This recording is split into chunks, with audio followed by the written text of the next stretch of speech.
Yes, this is a battle to End Times Warriors of Chaos and Demons of Chaos, 3,000 points. I decided to go to Durham to try to check out to buy a vehicle. And the guy who was supposed to sell me the vehicle decided he didn't want to sell the vehicle that day. He wanted to change his mind after I went in 2 hours to get up there. But anyway, I decided to play a game, and my opponent brought Bloodthirster, Demon Prince of Zinch, 2 Skull Cannons, 15 Demonettes, 25 Bloodletters, 4 Beast of Nurgle, and a Herald of Khorne. I brought 30 Bestigor, 16 Warriors of Khorne, 3 Chariots, a Razor Gore, 5 Skull Crushers, 2 Brave Shaman of Beast, level 2s, and level 2 of Fire, that's Archeon, and a level 4 of Zinch. Now, I haven't played End Times because they brought the books out so quickly and then they killed the game shortly afterwards, not giving everybody time to actually play the game and enjoy the End Times game. But anyway, we decided to play a game, and he actually got first turn, even though I had less units. Well, I deployed first. I finished deploying first. I don't think he really had less units. Actually, I think he had more units than me. So yeah, I deployed first, and I rolled a 1, and he rolled a 3. So he got to go first, and he started moving his troops forwards like so. He started off with a strong right flank. Well, a strong flank on one side, and since I have less units than him, I was able to do that and pick his fights.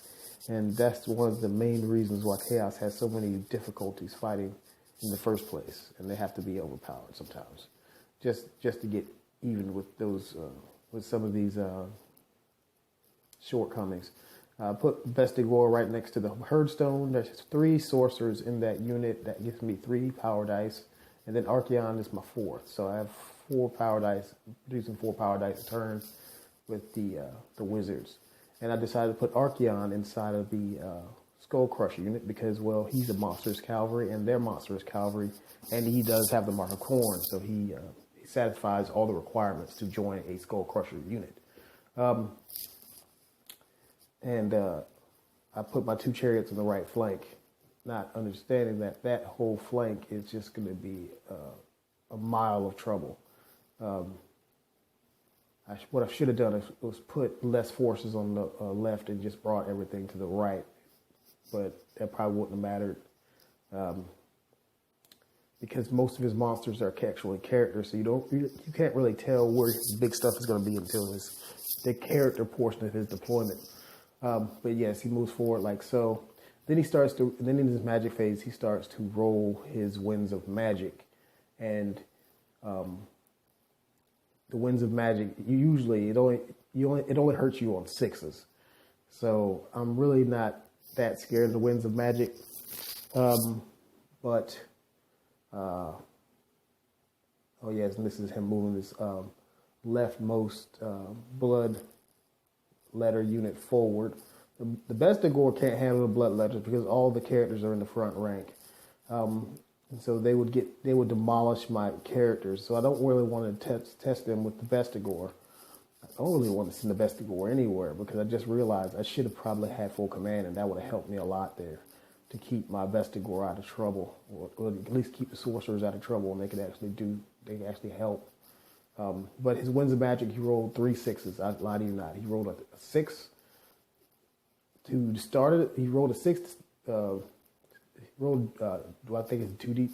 He rolled doubles on the Winds of Magic, and so he rolled 6 on the Warriors and killed 2 of them. He rolled 6 on the Chariot, and he rolled 6 on the Skull Crushers. 6, 6, 6. Mark of the Beast. This game was already bad. I told him, I was like, dude, you want to start this game over because that's the Mark of the Beast, dude, and that means that you're gonna kick my butt.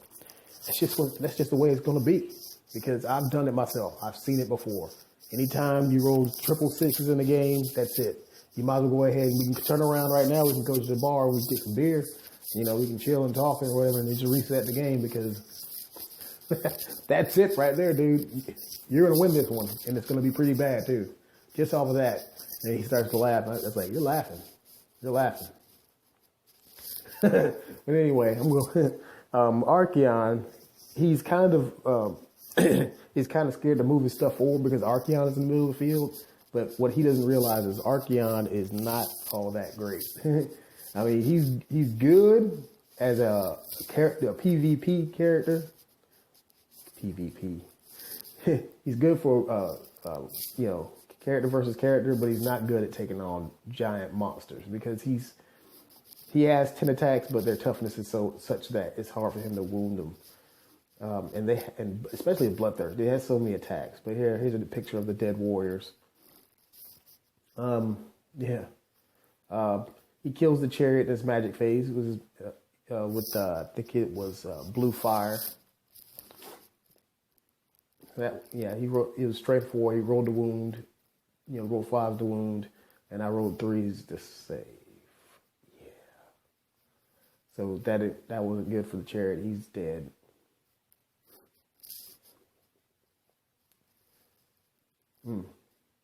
See, Mark of the Beast, 666. It's bad. That is bad.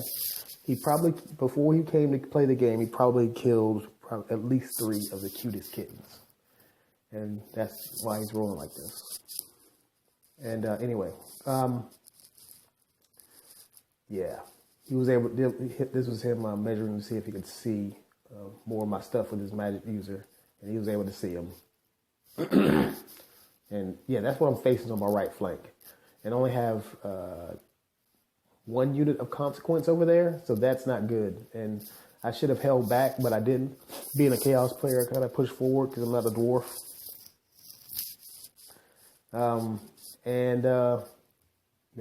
Those chariots in trouble. He's going to attempt to charge the rightmost chariot in his next phase and get him out of the way or shoot him to death.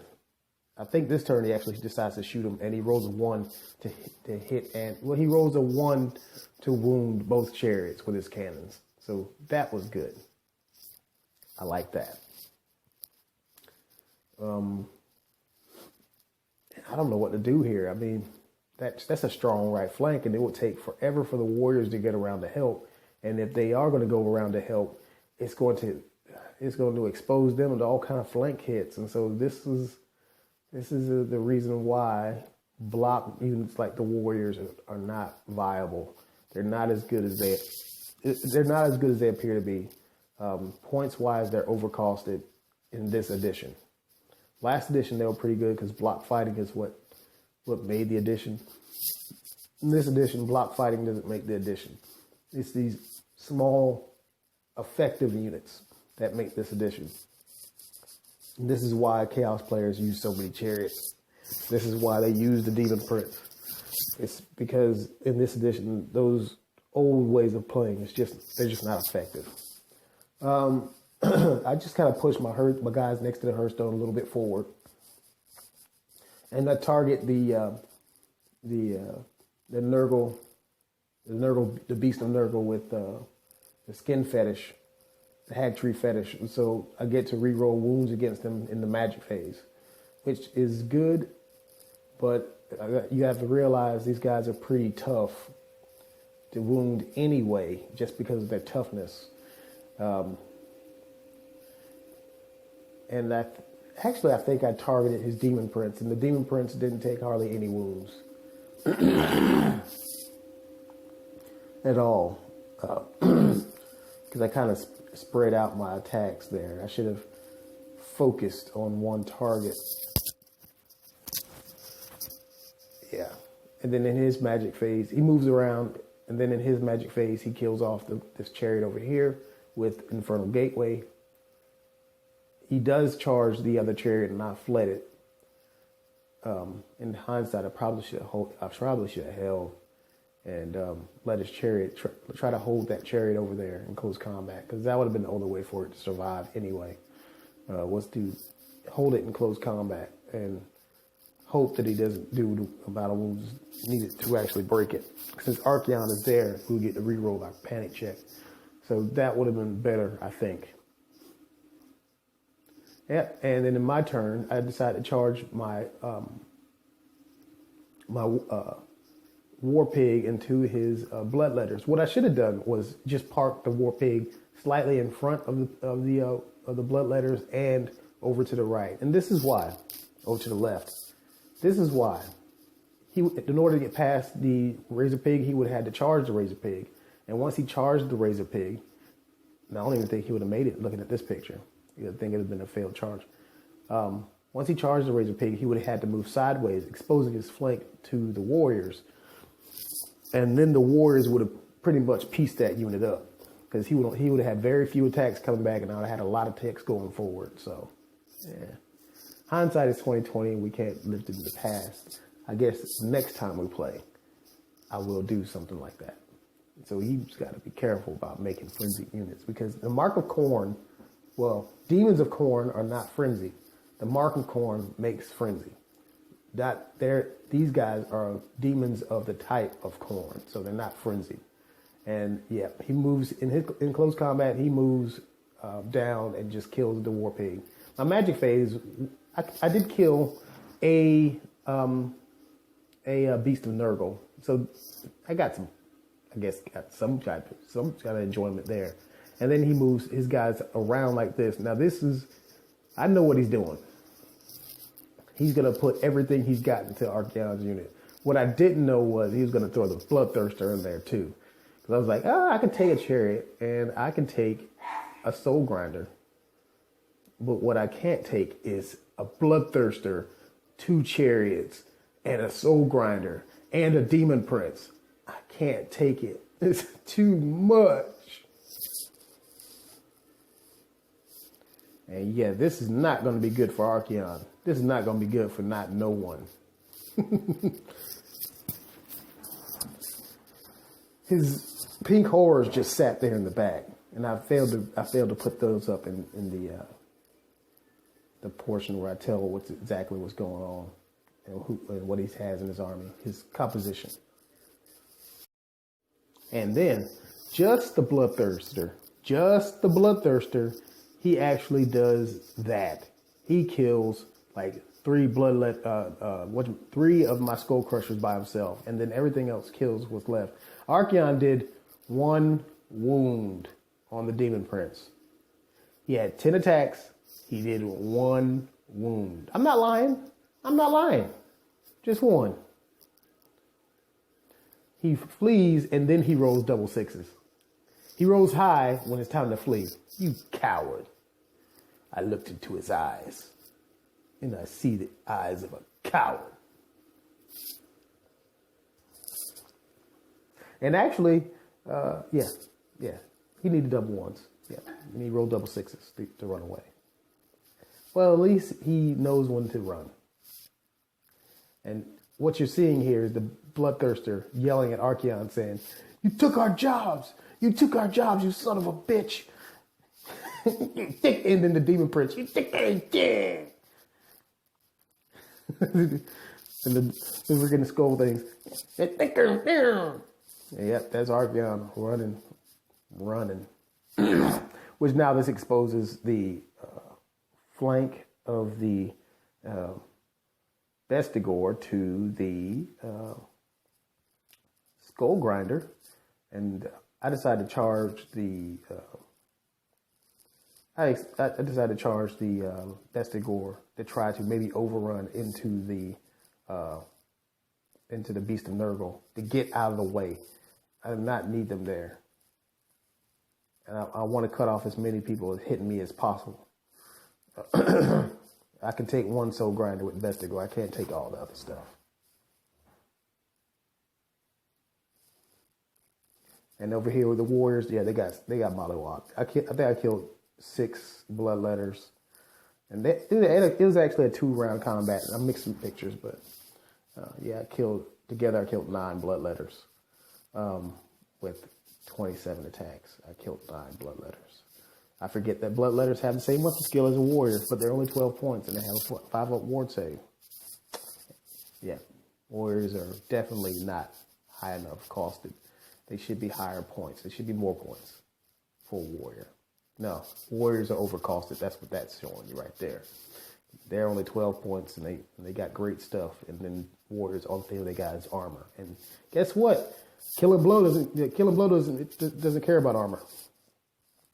Anyway, I mixed some pictures here. This shows that Archaon did rally, and he charges the Soul Grinder in the flank. The combat that the Bestigor and the Soul Grinder went through, all those Bestigor attacks, I think I did 2 wounds to the Soul Grinder because of his toughness. I even had Primal Fury, but I only really had like 8 Vestigor to hit, so it wasn't too far off, I guess. But definitely I should have done more than just 2 wounds. But anyway, yeah, this is what it's going to turn out to be. Archeon's going to hit him on the flank. Archeon actually takes a wound from the impact hits in his turn. He takes impact hit from his turn when they charged in. Oh yeah, and the Bloodthirster charged in the Vestigor in the rear, and the Demon Prince charged him on the flank. But the Vestigor have Fire Cloak, and what ends up happening is the Fire Cloak kills the Soul Grinder, and actually, the funny thing is, the Fire Cloak is also going to kill the Demon Prince. You'll see that in a little bit. Archeon, yeah, like I said, he took a wound from impact hits and attacks from the things. He was able to do 2 wounds onto one of the chariots. Just 2. Yes. The best that the Warriors of Chaos had to offer. He does 2 wounds to a chariot. Freaking chariot. Yeah. That chariot is like 100 and something points or something like that. It might be 200 points. And he does 2 wounds against it. He's like 600 points. Who put these points together for these armies? I don't know. Anyway, now there's only the sorcerer left because the Soul Grinder killed the other sorcerers. And there's only my level 4 sorcerer of Tzeentch left in the unit, and there's a Bloodthirster. And my sorcerer has to challenge. So this is where that has to challenge thing that people want to complain that it's not that bad for Chaos Warriors. This is where that comes into play. When you have a sorcerer that you don't want to challenge, take a challenge, he has to challenge because he has a mark of chaos. Or I think he doesn't even have to have a mark. He must always challenge. Characters in Chaos Army must challenge. Yeah. So, and this is where he dies in the challenge. The Demon Prince dies from cascading the Fire Cloak. Archeon dies in close combat to himself. And my flank is exposed, but the Fire Cloak did kill the Beast of Nurgle. Here's another look at Archeon stabbing himself to death. This hardly happens, by the way. But he had a 3-up ward save, and yes, a 3-up ward save, and he fails it twice in 1 turn. Yeah. And so that's the 3-up ward save that everybody's scared of. And then the unit hits me on the flank and destroys the Vestigor. The Thunderstomp finishes him off, and that's the end of the game. He pretty much tabled me. There were some few things that I could have done differently in this battle. Like, I should have just posted that pig up in front of that unit, giving me the flank giving me the flank of the Demons of Chaos, the Bloodletters. That would at least netted me some points there. There was, the rest of it might have been a deployment issue that got me in trouble. So, I think I'd rather play just straight up Chaos Warriors or straight up Beastmen. Mixing the two, it's not that great. And I did forget to roll on the Reigns of Chaos, which rolling 6s is not all that was cracked up to be. You know what I'm saying? I might have gotten some help, but in the long run, it would probably been the same. But it was a fun game. I enjoyed it. I always enjoy playing against this guy when I go down to Durham. I'm probably going to end up going up there once a month and playing against him. And